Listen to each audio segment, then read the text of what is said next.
and her affection towards making crafts was amazing. When she started working in MNC in Bangalore, she was in PG. She got bored and started making these dream catchers. She made 2-3 and gave it to me, her mother, and her aunt. And she started making every month 2-3. And if you visit any of my relatives' house, there will be one making. Then her friends and colleagues came to know about that, and they wanted to make those for them. And of course, she made it, and the number grew from 2 to 3 per month to 8 to 10. And of course, she charged for that. So once you have a little popular about your product, obviously you will go into social media, Facebook, Instagram. She started having all these things. And she was waiting to get a result. But what she expected gave a result. So 2 years back when she talked about this with me, he said, I spent 2 to 3 hours to promote my product in Instagram and Facebook, but it's not giving them much result. Then I asked her, so if you decided to have your product commercially, then you should have some KPI. She was very much confused. What is that KPI is? Then she was asking, what is that? Will it help me in promoting my business, to grow my business? Good afternoon, Toastmaster. Good afternoon. So anybody knows what is KPI? Key performance indicator. It's a key performance indicator. It is nothing but a measurable value that your business, whether your business achieved its objective. So it shows whether it met your business objective. In Teja's case, the objectives are she wants to increase her sale. The second, she wants to identify potential buyers. Not just whoever comes on platform, they won't buy. So, her objective, for other objective, the type of KPI we have chosen is marketing metrics.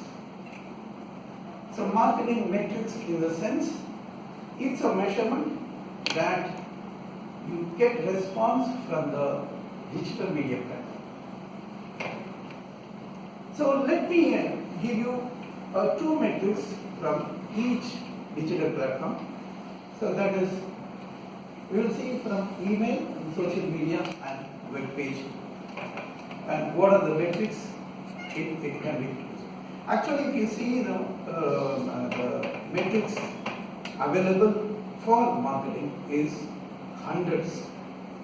So it depends upon the industry, it depends upon the business, it depends upon the area. There are variety of metrics available. So let's see the first one, the email metrics. The first metric I want to show is an email open rate. So as the name suggests, it's number of people opened the email, right? And if you plan for a trip to Goa or Chikmagalur, when you tell this to your friends, everybody say, 20 people say, I will come, let's do it, let's go, let's plan. But how many will be there on the day of the trip? Not all, right? The same thing, even if you send hundreds of emails, only few people will open. So the email rate is calculated as the number of email opened in relative to number of emails sent. So if you are sending 100 email to 100 people and only 20 are opening, then it is 20%. But it doesn't mean how many people you are sending.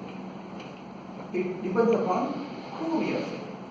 For example, if we are sending only to 50 people and 15 are opening, then the email open rate is 30%. So the 50 is better than that 100. But you might be having a question, how I can ensure what is the rate is good rate? That is, I will say my email served the purpose. So there is a standard globally, it's an average of industry, it says 22%. So that means if you send to 100 people and 22 people open, that may serve the purpose. That is, it's a success. But the open rate is a little tricky because sometimes the email is open accidentally. So when you browse through the inbox, unintentionally it gets open. So that metric will give a wrong idea. So how can we ensure that a person purposefully opened an email? So the next message we are going to see is click through. It is a clicking through a link or an image or a button embedded in the email. So it's a unique click in respect to email delivered is calculated as click through rate. If you see the email delivered is in CTR and email sent in open. So the delivered is nothing but email sent minus which are bounced. Some may not be delivered. It may be hard bounced or soft bounced. So any guess how much percentage it will be to the industry? 5%. Yes, 2.5. So in case of sending an email to 50 people and 15 are opening and only 3 clicks, that is you are very good. So let's move on to the interesting one, social media. Because in the Teju's case, it is very crucial because she is doing it through Facebook and Instagram. So the engagement rate. See, engagement in the sense how people are participating in the conversation. So are they spreading your content? Are they speaking about your product, about your new features, about your company? So the engagement is nothing but the likes, shares, retweets and comments. So the engagement rate is total of all these three in respect to number of followers. So for this, the benchmark depends upon which social media you are interacting. It's not a one global standard for all social media. So if you take Facebook and Twitter, it is 0.5 to 1%, and Instagram is 3 to 6%. So now you have an idea where we are getting, where we will take a move, right? So the next one is reach. Reach is how far your content is going in respect to viewership. That meaning how far it travels, your post is traveling, and how many eyes watched or viewed or read your content. So this is not a particular precise measurement, it's like a approximation. So the difference between the follower, the engagement and reach is there is no followers. So if somebody sees your post, that is taken as a view. It may not be a follower.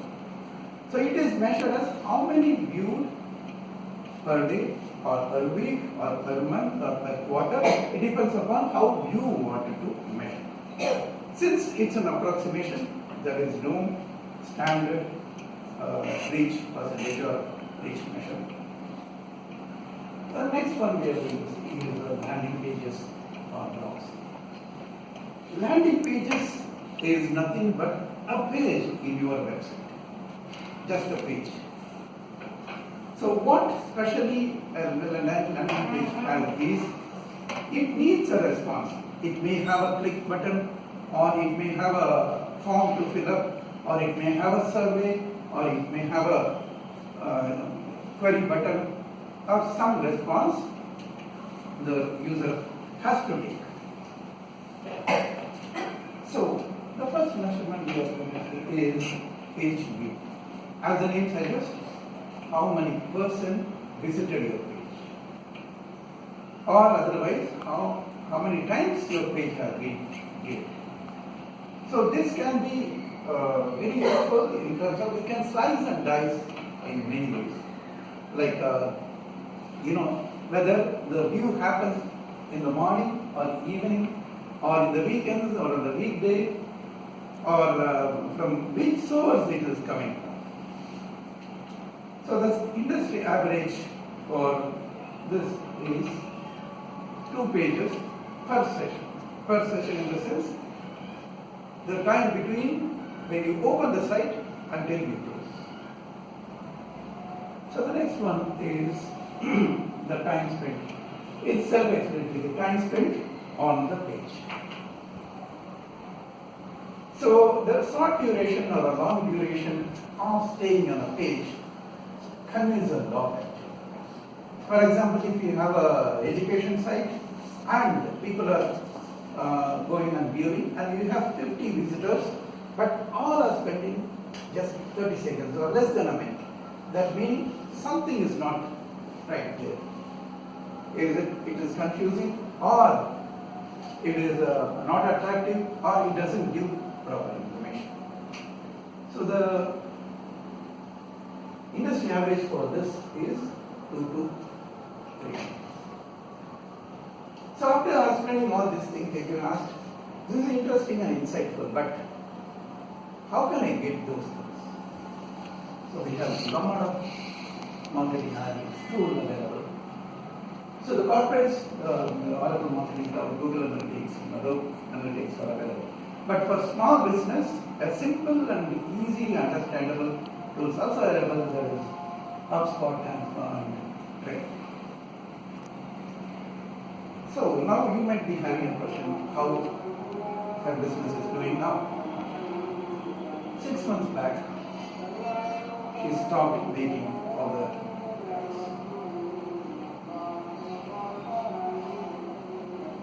Shocked? She started measuring all these metrics and it was exorbitant. The number of orders increased, customer base increased. So she started conducting workshops for making these green pictures. And now she is supplying material. These people are making material. So metrics matters. What is not measured cannot be monitored. What is not monitored cannot be controlled. What is not controlled cannot be directed. What is not directed does not become progress. What is not progress is not growth.